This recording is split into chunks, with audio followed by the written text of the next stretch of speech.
నమస్తే. అల్లు అర్జున్ అరెస్టు దేశవ్యాప్తంగా పెద్ద చర్చనీయాంశమైంది. అల్లు అర్జున్ని అన్యాయంగా అరెస్ట్ చేశారని, తప్పిదమని మాత్రమే కాదు ఘోరమని కూడా అనేటువంటి పరిస్థితికి ఇవాళ వచ్చింది. తెలంగాణ ప్రభుత్వం ఏ తప్పు చేయకోకుండానే అల్లు అర్జున్ని అరెస్ట్ చేసి లోపల పెట్టే ప్రయత్నం చేసిందని, ఒక కుట్రపూరితంగానే ప్రభుత్వం వ్యవహరించిందని అందరూ నమ్ముతున్నారు. నేను కూడా నమ్ముతున్నాను అనుకోండి, అది వేరే విషయం. ఎందుకనంటే శుక్రవారం రోజు అరెస్ట్ చేశారు. శుక్రవారం అరెస్ట్ చేయకూడదంటే, ఎప్పుడైతే జైల్లో పెట్టి 2-3 రోజులు నిర్బంధించాలని భావిస్తారో ప్రభుత్వం కానీ పోలీసులు కానీ, అలాంటి వ్యక్తిని శుక్రవారం అరెస్ట్ చేస్తారు. శుక్రవారం అరెస్ట్ చేస్తే శని ఆదివారాలు న్యాయస్థానాలకు సెలవు ఉంటుంది.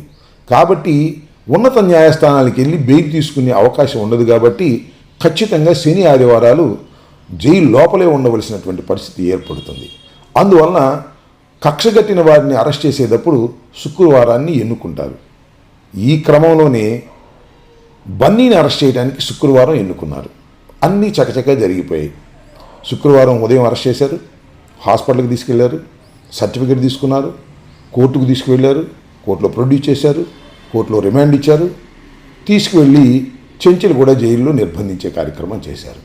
ఈ లోపల పాపం బన్నీకి సంబంధించినటువంటి టీం చాలా యాక్టివ్గా పనిచేసింది. టకటకటకా పనిచేసి హైకోర్టులో రిట్ పిటిషన్ వేశారు. అంతకుముందే దానిలో వాదనలు వినిపించారు, బెయిల్ ఇవ్వమని అడిగారు. ఇది బెయిల్ పిటిషన్ కాదు అని ప్రాసిక్యూషన్ గట్టిగా వాదించింది. కాదు, రిలీఫ్ కావాల్సిందేనని అనేకమైనటువంటి సైటేషన్స్ చూపించారు. చివరికి కోర్టు వాద ప్రతివాదనలు విన్న తర్వాత బన్నీకి 4 వారాల పాటు బెయిల్ ఇచ్చింది. బెయిల్ ఇచ్చే సమయానికి 6 గంటలైంది. అయినా సరే ఇవాళ రిలీజ్ చేసేయండి అని కోర్టు వారు ఆదేశించారు. కానీ రిలీజ్ కాల. ఆ రాత్రంతా, అంటే నిన్న రాత్రంతా బన్నీ ఇన్విటబుల్గా చెంచల్గూడ జైల్లో గడపవలసిన పరిస్థితి ఏర్పడింది. అంటే 2 రోజులు నిర్బంధించాలనుకునేవారు ఒక రాత్రి నిర్బంధించడంలో సఫలమైపోయారు. ఇది అన్యాయం అంటున్నారు. ఇది కోర్టు ధిక్కరణ అని కూడా గట్టిగా చెప్పేటటువంటి ప్రయత్నం చేస్తున్నారు. దాని మీద కోర్టు ధిక్కరణ కూడా మళ్ళా కోర్టుకు వెళ్ళాలని బన్నీకి సంబంధించినటువంటి న్యాయవాది బృందం నిర్ణయించిందని మనం అందరం కూడా చూస్తున్నాం. అసలు నాకు తెలియగలుగుతాను, బన్నీని అంత దారుణంగా అరెస్ట్ చేయాల్సినటువంటి అవసరం ఏముంది? శుక్రవారం అరెస్ట్ చేయడం ఒకటి, డైరెక్ట్గా బెడ్రూమ్లోకి వెళ్ళి ఆయన్ని అరెస్ట్ చేసే కార్యక్రమం. బన్నీ కూడా చాలా బాధపడ్డాడు. బన్నీ కాదు, ఎవరైనా బాధపడతారు. అసలు కేసు ఉంటే, రిజిస్టర్ అయి ఉంటే, అదే మిమ్మల్ని అరెస్ట్ చేస్తున్నావు రండి పోలీస్ స్టేషన్ కంటే రాని పారిపోయే హీరోనా అతను? కాదు కదా, ఎక్కడికి పోయేటటువంటి వ్యక్తి కూడా కాదు కదా. అలాంటిది డైరెక్ట్గా బెడ్రూమ్లోకి వెళ్ళిపోయి బెడ్రూమ్ నుంచి తీసుకురావాల్సినటువంటి పని వచ్చిందంటే హ్యూమిలేట్ చేయాలనేటువంటి కోరిక ఈ ప్రభుత్వానికి చాలా బలంగా ఉందనేది చాలా స్పష్టంగా అర్థమవుతుంది. తెలంగాణ ముఖ్యమంత్రి రేవంత్ రెడ్డి గారిని మీడియా వాళ్ళు ప్రశ్నిస్తే చట్టం తన పని తాను చేసుకుంటూ పోతుందని చాలా పాత డైలాగు చాలా తాఫీగా చెప్పారు. ఇక్కడ అందరూ ఏమనుకుంటున్నారంటే చట్టం తన పని తాను చేసుకోవటం కాదు, చట్టాన్ని అడ్డం పెట్టుకొని బన్నీ మీద కక్ష తీర్చుకుంటున్నారు అనేదాన్నే ఎక్కువ ప్రజలు నమ్మారని కూడా ఈ సందర్భంగా నేను చెప్పదలుచుకున్నాను. ఇది ఎలా ఉంటే మరో కోణాన్ని మనం చూడాలి. అల్లు కుటుంబం, మెగా కుటుంబం, వీరిద్దరి మధ్యన ఏదో గ్యాప్ ఉందనేటువంటి మాటలు చాలా సందర్భాల్లో వింటున్నాం. సినిమా రిలీజ్ అయినప్పుడు కూడా కొన్ని చోట్ల ఇది చాలా గాఢంగా వినిపించింది. అయితే అల్లు అర్జున్ అరెస్ట్ అయిన తర్వాత చిరంజీవి గారు వెళ్ళారు, పలకరించారు. అలాగే నాగబాబు గారు వెళ్ళారు, పలకరించారు.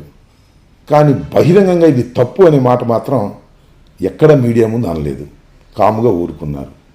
అన్నిటికన్నా మించి ఇంకొక విషయాన్ని ఇక్కడ ప్రస్తావన చేయాలి. మన రాష్ట్ర ముఖ్యమంత్రి, మన రాష్ట్ర ఉప ముఖ్యమంత్రి, వీళ్ళిద్దరూ అసలు ఏమీ తెలియనట్టే ఉన్నారు. అసలు ఏమీ జరగలేదన్నట్టుగానే ఉన్నారు. ఖండించడం సంగతి దేవుడు ఎరుగు, దాని ప్రస్తావన కూడా రాకోకుండా చక్కగా తప్పుకుని వెళ్ళేటటువంటి ప్రయత్నం చేస్తున్నారు. ఈ సందర్భంలోనే కాదు, పుష్ప రిలీజ్ అయి పెద్ద ఎత్తున కలెక్షన్లు వచ్చి హిట్ వచ్చి దేశ ప్రజలందరూ మెచ్చుకునే దశలో ఆంధ్ర రాష్ట్రంలో ఉన్నటువంటి ప్రముఖులు పుష్ప రిలీజ్ తర్వాత బన్నీని కొనియాడారు, ప్రశంసించారు. కానీ మెగా కుటుంబం, చంద్రబాబు నాయుడు గారు, పవన్ కళ్యాణ్ ఎక్కడా కూడా ప్రస్తావన చేయలేదు. అప్పుడు సైలెంట్గానే ఉన్నారు, ఇప్పుడు సైలెంట్గానే ఉన్నారు. ఈ నిశ్శబ్దం దేనికి సంకేతం అనేది ప్రజలు తీవ్రంగా చర్చించుకుంటున్నటువంటి అంశమని ఈ సందర్భంగా నేను చెప్పదలుచుకున్నాను.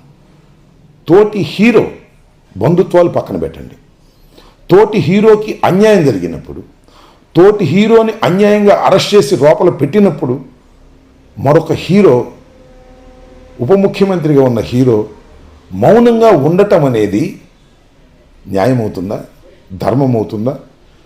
మీకు మధ్యన కుటుంబ తగాదాలు ఉంటే ఉండవచ్చు, కానీ ఇలాంటి సందర్భంలో ఖండించకపోవటం మీ వ్యక్తిత్వాన్ని దిగదారుస్తుందనేది నేను ఇక్కడ చెప్పాలని అనుకుంటున్నాను. చాలామంది అనుకోవచ్చు, మెగా కుటుంబానికి అల్లు కుటుంబానికి మధ్యన అగాధాన్ని సృష్టించడానికి అంబటి రాంబాబు ప్రయత్నం చేస్తున్నాడు అని. చాలా పొరపాటు అని ఈ సందర్భంగా నేను చెప్తున్నా. వారి మధ్యన అగాధాలు ఎవరు సృష్టించలేరు. పెద్దవాళ్ళ తగాదాలు శాశ్వతంగా ఉండవు అని నేను చాలా బలంగా నమ్ముతాను. చాలా కుటుంబాలు బజారున పడ్డట్టుగా నటించిన అంతిమంగా కలిసిపోయినటువంటి ఉదాహరణలు చాలా ఉన్నాయి. అలాగే వారు చాలా బంధువులు, ఒకరి మీద ఒకరు ఆధారపడుతూ రాజకీయాల్లో కానీ సినిమాల్లో కానీ పైకొచ్చిన వారు. వారి మధ్యన విభేదాలు సృష్టించడం ఎవడి వల్ల కాదు. ఆల్రెడీ విభేదాలు ఉంటే ఆ విభేదాలను తగ్గించుకోవాల్సినటువంటి బాధ్యత వారికి ఉంటుంది. ఇలాంటి సందర్భంలోనే విభేదాలను తగ్గించుకోవడానికి అవకాశం ఉంటుంది. కష్టకాలంలో ఉన్నప్పుడు పలకరించని వారు, కష్టకాలంలో ఉన్నప్పుడు అండగా లేని వారు ఎలా ఉంటుంది ఈ సమాజంలో ఉంటే? కాబట్టి ఈ మౌనం, చంద్రబాబు నాయుడు గారు అదేవిధంగా పవన్ కళ్యాణ్ గారు మౌనం అనేది సరైనటువంటి విధానం కాదు. అది మీ వ్యక్తిత్వాన్ని దెబ్బతీస్తుందనే విషయాన్ని గుర్తుపెట్టుకోమని ఈ సందర్భంగా మనవి చేస్తున్నాను. బన్నీ సినిమా హిట్తో ఒక రేంజ్కి, అరెస్ట్తో మరొక రేంజ్కి వెళ్ళాడనే నగ్న సత్యాన్ని మీరు తెలుసుకోవాలని కూడా ఈ సందర్భంగా మనవి చేస్తున్నాను. జలసి ఉండొచ్చు, కోపం ఉండొచ్చు, ఆ పుష్పాన్ని నలిపేద్దామని కూడా అనుకోవచ్చు. పుష్పాన్ని నలిపేయచ్చు, అన్ని పుష్పాలు నలపలేము. కొన్ని పుష్పాలకు ముళ్ళుంటాయి, నలిపేటప్పుడు చేతులు రక్తసిక్తం అవుతాయి. గుర్తుపెట్టుకోవాల్సిన అవసరం ఉందని ఈ సందర్భంగా చెప్తున్నాను. ధన్యవాదాలు. Stay aware, stay bold, like, subscribe, and follow at Ambati Rambabu Official for truth and clarity in today's politics.